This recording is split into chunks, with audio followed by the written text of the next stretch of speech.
Hello everyone, and welcome back to my channel, Dark and Creepy.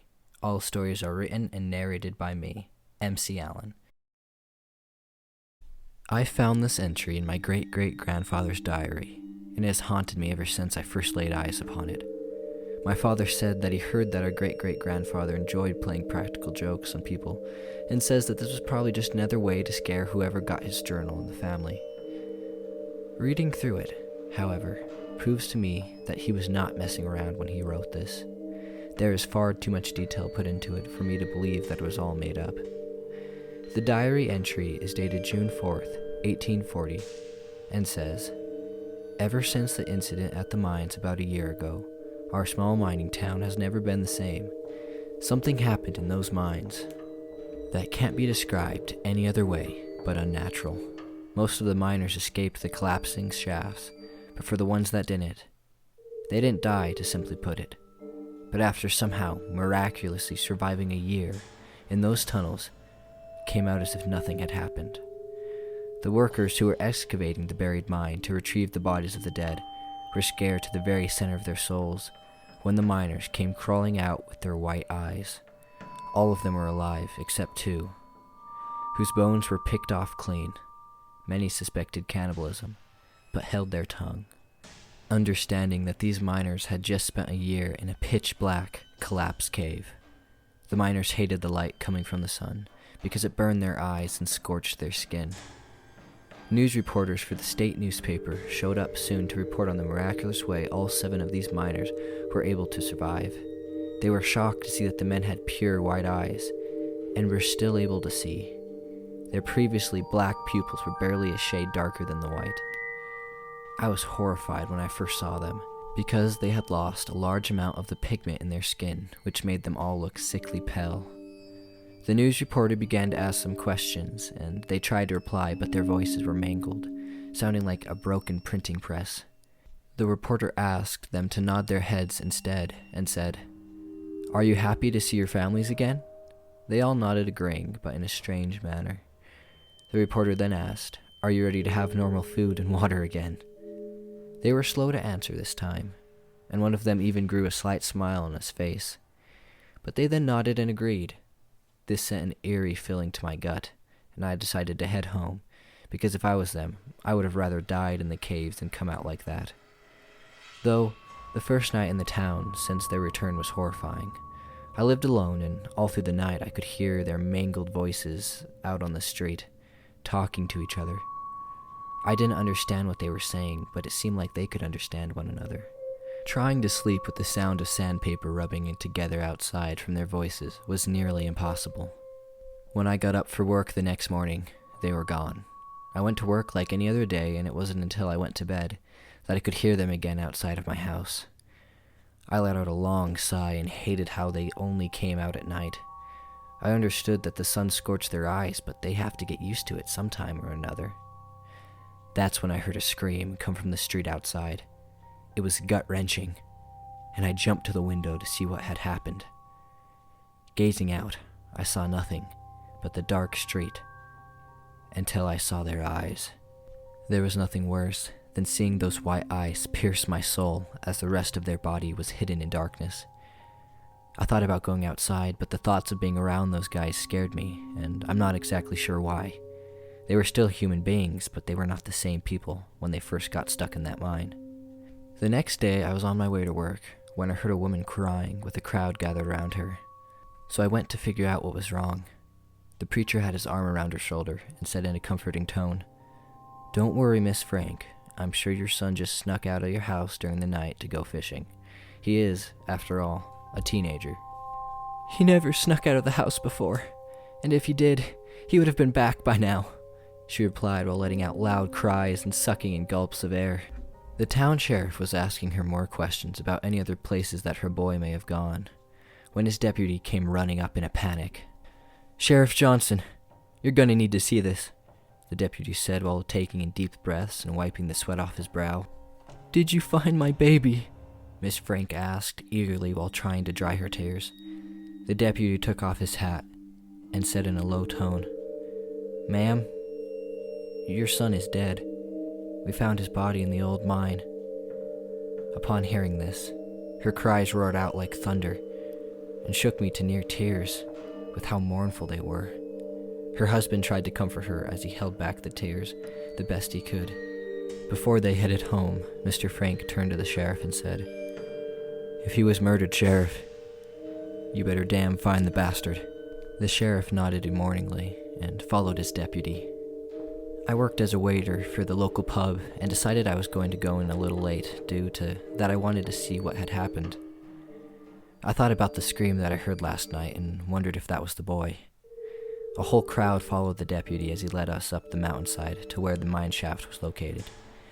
There, inside, was an entirely new set of bones than the miners who had died in there that were previously taken out and buried.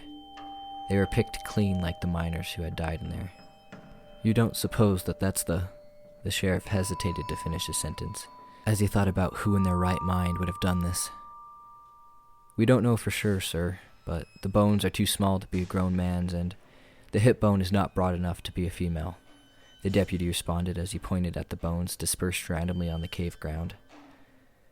The sheriff then noticed a large crowd that had gathered around and said loudly, "If you are not involved in this investigation, or have no clues to tell us what happened to this here boy, then please disperse." Many people began to turn around and headed back towards the town. I stayed back, and the sheriff asked me what I knew about the death of the boy. I responded, "Last night, I heard a scream, and when I looked out my window, all I could see was the wide eyes of the miners, who just got freed from this cave we are in right now." The sheriff stroked the scruffy hairs on his chin as he said, "Huh. If it was not for those miners being released and us seeing the bones of the two that didn't make it out, I would have suspected this boy to have died by an animal." The sheriff stopped as he looked me in the eyes and said, "Thank you for your time. You may leave now." I walked down the mountain and I truly wondered if those wide eyes actually ate that boy. When I showed up at work, my boss was mad that I was late, but I told him that I had to tell the sheriff what I heard and saw as an excuse. He understood me and asked, "So, was that boy really just bones in that cave? Some people that walked in here before you did were telling me about it." "Yeah, it was not a pretty sight is all I can say," I replied as I put on my waiter's apron. "Oh, I feel bad for Miss Frank. It's terrible to lose a child, but to know that someone or something ate him as they did, that's a whole nother level of sorrow right there, and I..." A bullet shot echoed across town before my boss was able to finish what he was saying, and everyone ran outside to see what happened. A few more shots followed, and someone was screaming with their lungs out. Everyone in town ran over to where the deputy laid on the ground with his hands over his face, just screaming and kicking the ground with his old leather boots. The doctor ran up to him and asked him what had happened, while the doctor pried the deputy's hands off his face. "Here, let me see what happened," the doctor said after finally removing his hands, and everyone gasped at the sight. His nose was gone, which blood came squirting out of the newly formed hole in his face. Also, there was another hole where something had torn off his skin from his cheekbone, which now revealed his teeth and tongue. One woman fainted, and a man threw up. The sheriff came running over with a rifle in his hand, yelling, "That thing who did this to him ran off into the woods over yonder. I need everyone that has a horse and a gun to follow me." We all asked him what it was that attacked the deputy. He responded while gritting his teeth, "White eyes." We all understood and were horrified by the atrocities committed by them. We listened to the sheriff, and there were about 20 people in all who came, and I was among them. We rode in the direction that the one who attacked the deputy ran off into. As we rode, I looked at the ground to see if there were any tracks of the white eye, and wondered how a man was able to run away so fast. I then noticed a footprint, but in front of it was a handprint, and then more followed in that order. This guy was crawling on all fours. My thoughts screamed at me. We rode for a while, and we were all surprised at how long this man was able to run. It was inhumanly, and our nerves started to get the best of us. The sun began to hide behind the mountains when we noticed that the tracks started to circle. That's when we heard its horrible, mangled voice. It was like sandpaper being rubbed against metal, and the thing started to screech. We now were able to see the man, and his clothes were tattered and barely hung onto his pale skin. The sheriff aimed his rifle and pulled the trigger. Blood splattered out of the man's side, and his wide eyes grew wide. and a smile came across his face as he let out another screech. I covered my ears due to how piercing it was. "What's he doing?" one of the men asked as we all stared at the bleeding pale man. "I don't care.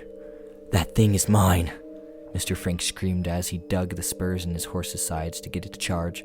We all watched on as Mr. Frank got about 10 feet from the wide eye. Then, out of nowhere, a flash of white dove from a nearby tree and tackled him off his horse and started digging into his face. We all instinctively pointed our guns and fired, but more of the wide eyes leaped from the forest and ran as if they were wolves on the hunt. My heart started to pump out of my chest while my mind spun about what was about to happen. All I knew was that those guys were not human anymore, but powerful demons with piercing white eyes. The sheriff yelled at us to stay and to fight, but we knew we were no match for these things, and so we rode off on our horses as we could hear the crunching of bones echo from behind. However, the crunching faded out and was replaced with heavy panting. I glanced back and saw that the wide eyes were chasing us, and not just that, they were able to run faster than our own horses. One of them passed me by and leaped on the man in front of me. It yanked him to the ground, while his horse continued to run without him. I didn't stop, but pulled out a knife and pressed it close to my chest, just in case. One of the wide eyes then leaped at me, but all it caught was my boot, which it sunk its teeth into. The bite was so powerful that it felt like a boulder was crushing my ankle. I took the butt of my rifle and hit the wide eye in the face until it let go of me, but those eyes scarred me. They didn't close even when I slammed the butt of my gun into them, and it never blinked once, but just stared at me, straight into my eyes. We kept on riding, and the wide eyes soon stopped chasing us. There were only about 11 people who survived the attack out of the 20 men.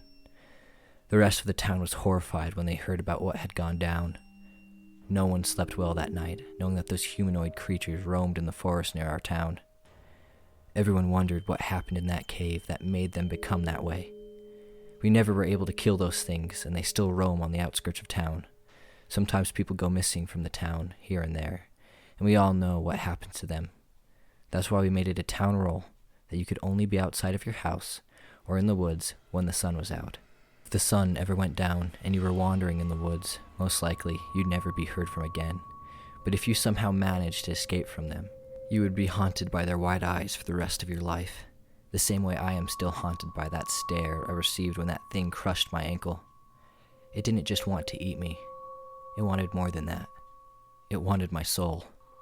On nights when the wind dies down, you can sometimes still hear their mangled cries come from the forest. And if you gaze too long into the woods at night, you will surely see a pair of wide eyes staring back at you. That's how he finished the diary entry, and I touched it up a little bit here and there for it to make more sense. Everything he wrote after that, he never brought up the wide eyes again, but just slightly referenced them and how he hated the dark after that. He grew up in a different state than I did, and I'm thinking of visiting this place to see if I can see where he grew up. But to also explore this story, to see if it is true or not. I'll inform you of what happens when I get there.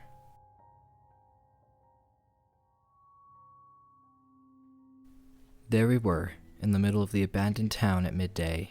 The sun shone with blazing heat as I held the umbrella over mine and my wife's head. "So this is where your great-great-grandfather grew up?" she asked as we looked at the old, rotting settlement. "This is a place that he describes in his diary, so I suppose it is," I responded while flipping through the pages to find exactly where it specified the location, and continued. "Yeah, it says that this is the place. Just look at how he describes the mountains. It matches them perfectly." "Let's go see if we can find the old mine up there. It'd be pretty cool to check it out," I said as I gestured at the lush green mountain.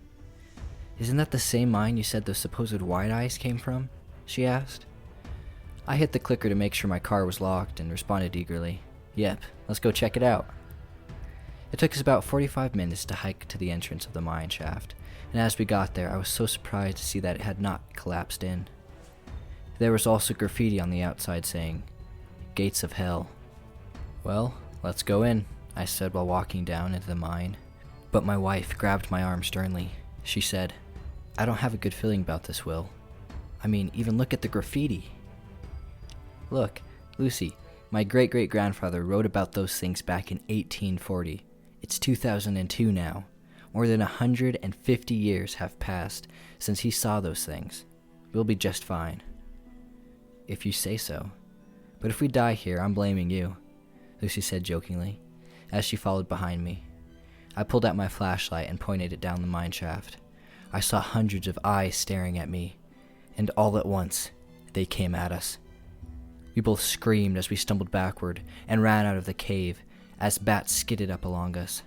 We could feel the wind from their wings brush up against our skin, which sent tingles down our nerves. Both of us fell to the ground and rolled to make sure all of them got off of us. The bats all soon left the cave and we just laid there, taking in deep breaths. See, honey? Nothing to worry about, I said, chuckling as I looked at her shocked expression.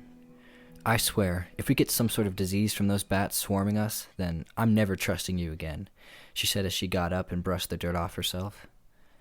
All right, let's try this again, I said as I once again pointed the flashlight down the mine and began to slowly shuffle in. The mine shaft had water dripping from the roof, which gathered in puddles on the ground. We avoided them the best we could. I thought for sure they would have put metal bars at the entrance of this thing to keep people out. Old mines like this one are pretty dangerous to be going through. You say that as we are going through one? Lucy responded sarcastically. Well, I'm just saying it as it is, I said as I pointed the flashlight at the walls, and said while scratching my head, look at all those scrapes into the rock. It's as someone took the tip of their knife and just dug it in randomly. You are right, it's similar to what a toddler with a crayon would have drawn, Lucy stated as she ducked down to avoid hitting her head on the low ceiling. We continued past a pile of boulders that were scattered across the ground, climbing over them as they scraped up our arms and knees. I wonder exactly how far those miners were stuck back here, I asked as we hiked deeper into the mine. Lucy let out a long sigh as she said, please stop bringing them up. The last thing I want to think about right now is being attacked by humanoid wide-eyed freaks.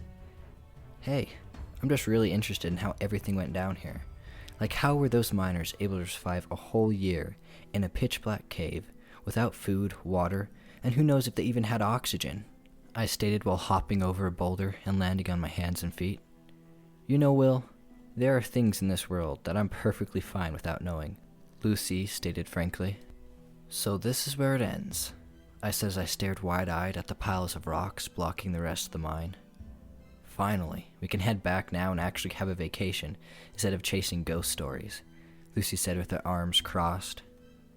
Let me just see if there's a way I can move some of these rocks on top of the pile, I stated with a grunt as I pried up the stiff rocks. They stumbled down to the floor, hitting the cold stone and echoing through the mine.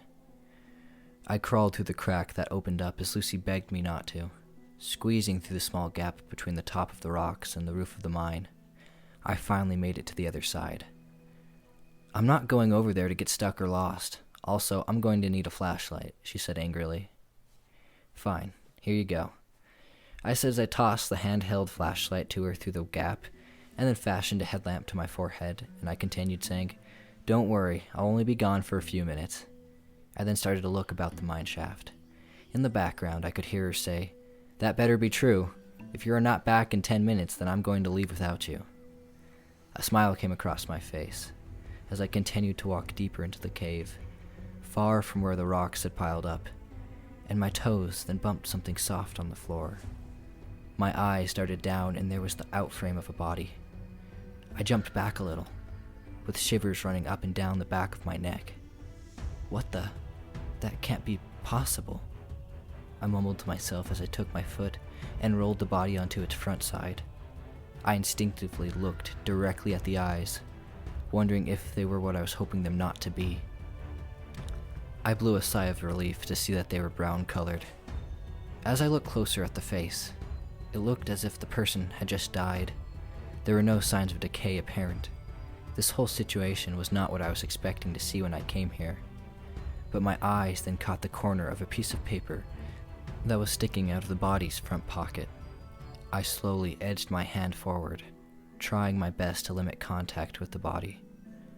Grabbing the piece of paper, I noticed how old it was compared to the body it was on, who was dressed in modern-day clothing. When I slid it out, a box of matches fell out also and hit the ground, sounding like a baby rattle. I picked them up and tucked them into my jeans pocket. then looked back at the papers I held in my hand. There were more pieces of papers than I expected, and so I gently opened them, trying not to tear their delicate surface. Inside it read, Thomas Davis, 1839. The mine shaft collapsed about 30 minutes ago, and I am with 8 other people who are also trapped inside this hellish nightmare. On this here piece of paper, I will utter my last testament to my loved ones to find for when they come to dig up my body. I glanced over slightly what it said, and then gazed at the next page, which started to talk about his last moments in the mine. It read, We have survived longer than I suspected we would have, but everyone has grown more restless. Our candles have started to wither away, and soon we will be trapped in darkness. There is one man, however, that's not bothered by this, and his name is Edward Jones. He's always been the quiet type, but now he seems elated by what happened, and just whistles while the rest of us wallow in the misery of our death soon to come. That passage ended, and the next one said, My Lord, save me from these men who wish to do the unpardonable sin. They wish not to die here, but to live forever, as in the words of Edward. He speaks about conjuring the devil and making deals, all of which at the expense of their souls. Only Henry agrees with me, while 7 of the men want to perform the ritual with the last of our candles. I would rather die than partake in what they are doing. My mind began to spin as I read his words. They were like a piece of the puzzle that amazed me as I read it. The air around me grew cold as I thought upon what happened in these cave-like walls that surrounded me. The body lying next to my feet didn't help at all in comforting my frightened heart. I knew I had to get back to where Lucy was, but I was so interested in finding more that could tell me the story behind this that I continued walking as I gently tucked the papers in my side pocket. That's when I heard it. The sound my ancestor described as sandpaper rubbing against metal. My entire soul sunk to my heels, and I instinctively hid behind a boulder that sat against the wall of the mine. I turned off my headlamp and just tucked there in complete darkness, listening to every sound that clattered against the stone while trying to control my breathing. I could hear the beast coming closer. Holding my breath entirely, I could feel as if it was right in front of me. My body shook with its breathing, which was uneven and scratchy. I then heard the crunching bones and smacking of teeth filled with saliva. It must be eating the body. The thought dug into my mind like a tick. I soon could feel as if another one was in front of me, adding to the sound of the cave with its breathing. I was scared to my very soul, and knew that there was only one way out of here, and I would have to pass by those humanoid beasts. Then a voice stuck out over the sounds echoing through the mine. Honey? Are you in there still? It's been over 10 minutes. It was Lucy, and the wide eyes stood completely quiet. No sound was made at all, as if they just disappeared. I was thinking she was going to be fine. But then, she asked again. This man I just met told me something that you'd be interested in knowing. Can you at least respond to me? The thing's footsteps echoed through the cave like a spider trapped in a glass jar. They were running towards my wife, and I knew I had to do something, but I was scared to death. But I would live the rest of my life hating myself if my wife died due to my cowardness. I quickly turned on my headlamp and started screaming, Run, Lucy! Run to the light! Get outside now! I began to run to the entrance of the cave, and I tripped on the body that was now torn to pieces. But I noticed a strange stick with some string tied onto it, but on closer inspection, I could tell it was dynamite. It clicked in my head on why the man had the matches, the paper, and the dynamite. He was trying to blow them up, but must have died before he was able to do so. So I quickly grabbed the dynamite firmly in my hand and continued to run to the entrance. I could hear more coming from behind me, but I dared not to look back, though I could see the pile of rocks that were ahead of me, and on them were 2 pairs of wide eyes, crawling to the top where I dug a crack through. The light from my headlamp seemed to blind them as their eyes were not adjusted to the light. Every muscle in my body shook in agonizing fear as I crawled up beside their disoriented bodies. But as soon as I started to crawl through the hole, I realized that the headlamp was no longer blinding them, and I could feel my legs being torn into pieces and shredded. I was screaming now, as my wife tried to pull me out, with the help of an old but built man. Shine your flashlights at them, I screamed while gritting my teeth at the shooting pain jarring from my legs. My wife let go of my hand temporarily and took her light and shined it in a crack just past one of my legs. We all heard their screeching like nails on a chalkboard, and the man was now able to pull me through the crack, and he thrust me onto his shoulders and started running. While he held me, I took the box of matches out of my pocket and lit the stick of dynamite. I made sure my wife was out of the way as I chucked it behind us. It took about 5 seconds for it to blow up, but when it did, the mine came toppling down. We were safely out of it by then, and finally washed in the beautiful sunlight that came down to rest upon us. I thought I would never see this again, I muttered as I gestured to the sun. We have to get you back to the hospital, and quick. You're losing a lot of blood, the man said as he carried me on his back. I was happy to think that we were able to blow up the cave and hopefully kill those things once and for all. However, while I tried to stay awake, my eyes kept glancing in and out. But I know I saw, at the entrance of the cave, a single pair of white eyes staring back at me. I wanted to scream, but my weakened frame kept me from doing so, and my eyelids felt so heavy as I drifted off to sleep. I awoke in a hospital bed, with my wife holding my hand and gently running her fingers through my hair. "You're awake. I thought you were going to die," she mumbled as she embraced me tightly. "Where's the man that carried me out?" I asked as I hugged her back. "He left as soon as we got to the hospital. It was strange. While you were exploring past the blockade of rocks, he came up behind me and nearly scared me half to death. We laughed about it, and then he asked why I was there, and I told him that I was with you, and he seemed to panic when I told him that you made a crack in the rocks and crawled to the other side.